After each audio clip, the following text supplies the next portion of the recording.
Teman-teman semua, saya sedang melakukan penelitian untuk menganalisa dan merancang sistem informasi.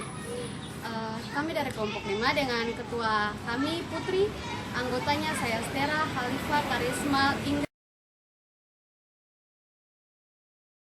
Ada bantuan dari Infocom dengan itu apa sistem jaringan internet itu belum dipasang, tidak perlu tahu. Bukan maksudnya pendataan masyarakat di sini, Pak.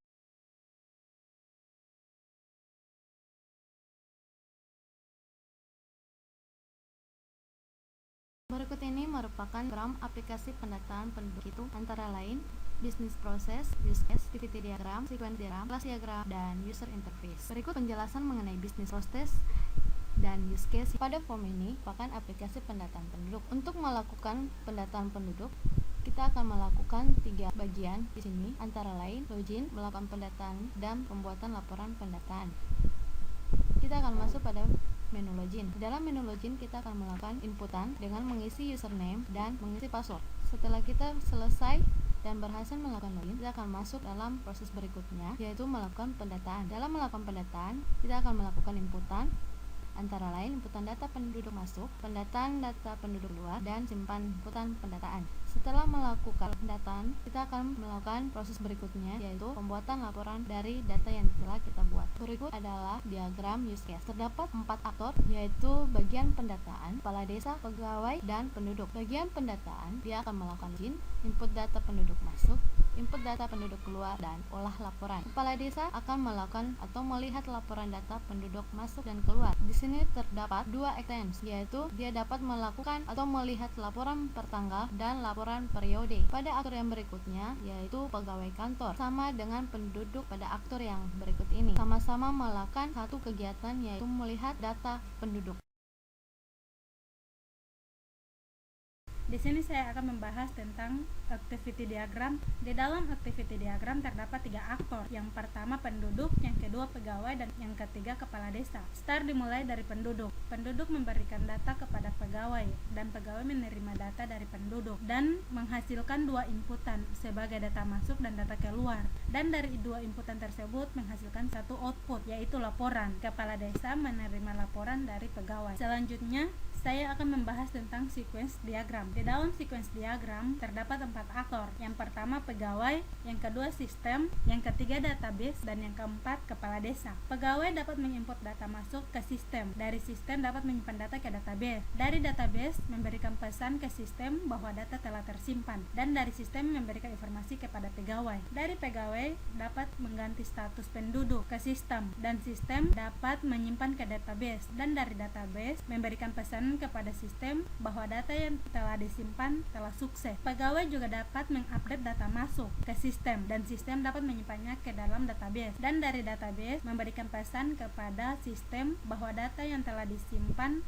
telah sukses. Pegawai juga dapat menghapus data masuk ke sistem, dan sistem dapat menghapusnya ke database, dan dari database memberikan pesan kepada sistem bahwa apa yang diminta telah sukses, dan dari sistem memberikan informasi kepada pegawai. Pegawai juga dapat menghapus data keluar ke sistem, dan dari sistem juga dapat menghapus dari database. Dari database memberikan pesan kepada sistem bahwa apa yang diminta telah sukses, dan dari sistem mengirim informasi kepada pegawai.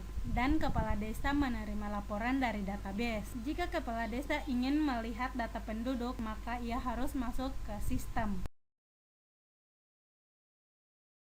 Saya akan menjelaskan tentang kelas diagram. Kita memiliki 4 kelas. Yang pertama laporan, data keluar, data masuk. Berikutnya ada kelas pegawai. Habis itu ada kelas data masuk. Yang pertama saya akan menjelaskan hubungan tabel laporan dengan pegawai sama dengan 00, karena memangnya tidak ada hubungan sama sekali. Habis itu dari tabel pengawas ke data keluar 1 bintang, karena minimal ada 1 atribut tabel pegawai yang ada di tabel data keluar, dan 1 pengawas bisa menginput lebih dari data keluar. Habis itu dari data keluar ke pengawas satu-satu karena satu data keluar diinput hanya oleh satu pengawas. Berikutnya dari tabel pengawas ke data masuk 0 bintang karena tidak ada atribut pegawai yang ada di tabel data masuk dan satu pengawas bisa menginput lebih dari satu data masuk. Berikutnya dari tabel data masuk ke pegawai 1 karena satu data masuk diinput hanya oleh satu pengawas. Dari data keluar ke laporan 1 karena satu data keluar hanya untuk satu laporan. Dari laporan ke data keluar sama dengan 1 bintang karena minimal satu atribut yang ada di data keluar ada di tabel laporan dan satu laporan bisa punya lebih dari satu data keluar.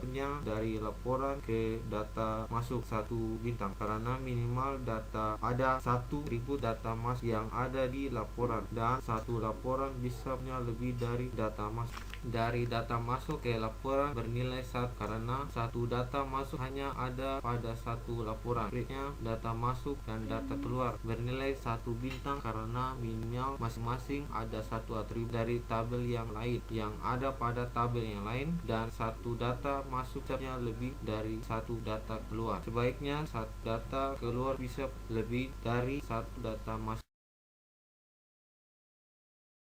Pada bagian ini saya akan menjelaskan tentang user interface. Kami menggunakan aplikasi Pensil untuk mengeditnya. Nah, ini adalah tampilan awal pada aplikasi yang akan kami buat. Di sini kami memberi nama form ini yaitu menu login. Jadi, sebelum user bisa masuk ke aplikasi, user harus mengisi username, password, dan mengklik tombol login agar bisa masuk ke form utama.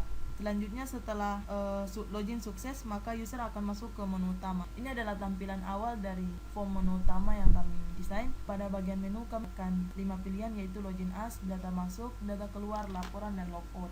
Jika yang diklik adalah data masuk, maka tampilannya seperti ini. Teman-teman bisa lihat, ini adalah tampilan form data masuk. Pada form ini user akan menginput data penduduk dan kami juga menyediakan beberapa tombol pada form di bawah ini, yaitu tombol simpan, tombol baru, tombol ubah, tombol batal, tombol hapus, dan tombol keluar.